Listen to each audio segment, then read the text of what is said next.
Moin, I'm Mace. Welcome to the channel. German citizens arrested upon arriving in the U.S. Like, what's going on here? I mean, is it surprising at this point, though, considering Germany has the president and what's going on? Germany is updating their U.S. travel advice following the arrests. And listen, even like I have ties to the States. They're close by. When I lived in Vancouver, I went down there all the time. Like, probably once a month at least, and we'd spend money down there, and it was great. You know, we love visiting, and I have a family. I have family in Seattle, so like we want to visit them in June, and I don't know. It's like, do we want to go down there and spend our money right now, right? So it's crazy. It's crazy. U.S. is usually like supposed to be the welcoming country, but it's just flipped on a dime as they become this isolationist, and the rhetoric from the president xenophobic, and it's like, I don't know, it's weird. Let's get into the video though. Germany has updated its travel advisory for the United States after several Germans were detained at the U.S. border. It comes amid a broad crackdown by the Trump administration on immigration. Germany is now telling its citizens that a visa or an entry waiver to the U.S.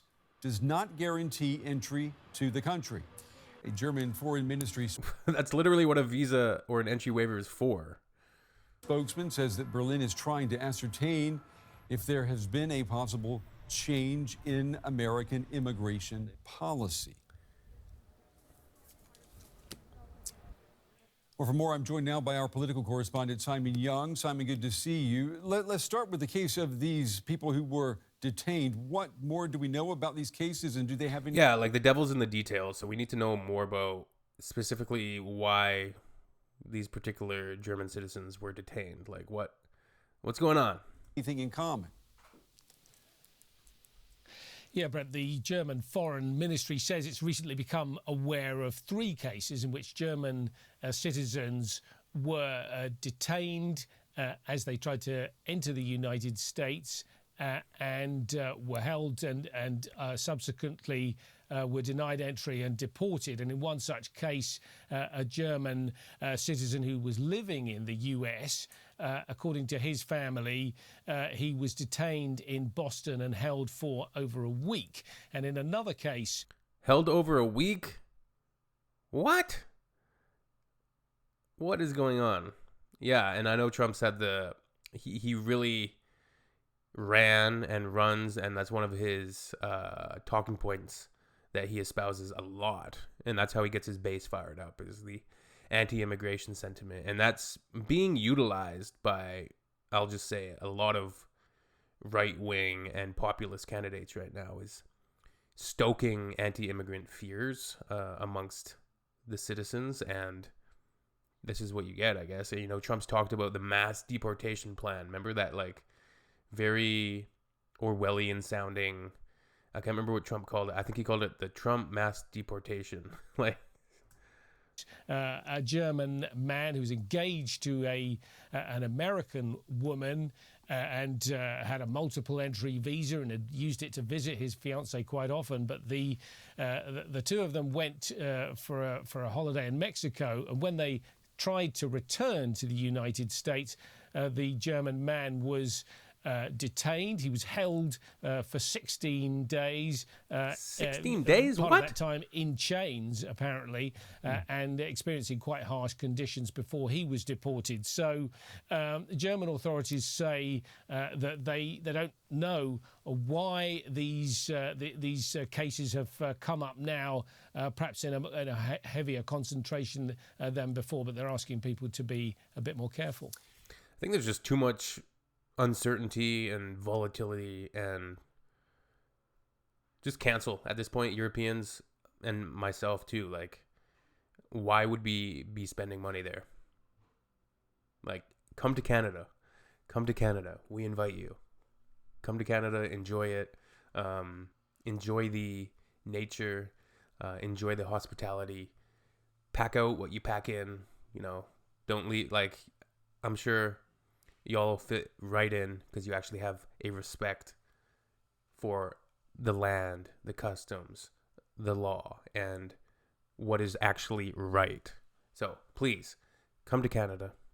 We would love to have you if you haven't been here already, or come again. Like it's worth it. So, I mean, like if you're planning a trip to North America, don't go to the States. Come to Canada. Yeah, they're asking them to be a little bit more careful, even if these incidents are isolated incidents.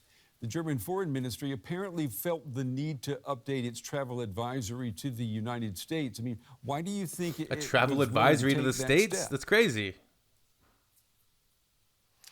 Well, I think they don't want to have incidents where German citizens are being held by the US authorities for whatever reason. And they point out that there are some clearly established reasons why the US immigration authorities might, look at people more closely if they have a criminal record in the US, if they have given false information about the purpose of their visit to the United States. Which is fair enough, and that's why I said the devil's in the details. Like, we don't know precisely exactly why these Germans were held, and that's like 3 people, right? So I don't know if this is a widespread problem or it's just kind of a hot button issue right now because the US's anti-immigration stuff and just the trade wars and all the rhetoric coming out of the Trump administration.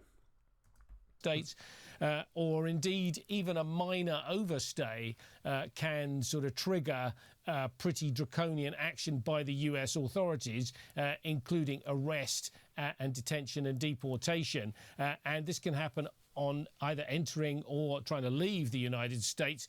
So it's not new, apparently, from the US side in terms of the letter of the law, but it does look as if the enforcement has got a bit stricter. Yeah, the enforcement appears to be something new here. And I'm wondering, Simon, has something changed in German-U.S. relations here? I mean, the law is the law, so let's just continue. But are we seeing a sign of a change? Well, in the wider relationship, we know that, Donald Trump has changed a lot of things recently. But I think in relation to this matter, well, other nationalities have also been affected. We've heard about a case of a British woman who was detained for 10 days because of a suspected breach in of her visa conditions. So I think perhaps the context is... I mean, if there's a breach in the visa conditions, like the U.S. has the right to refuse entry, whatever, but people shouldn't be held for such long amounts of time. I would think that they would just, when you're trying to enter, they would just say nope, like send you back to the airline, and that's it. But I don't know why people are being held for such long amounts of time.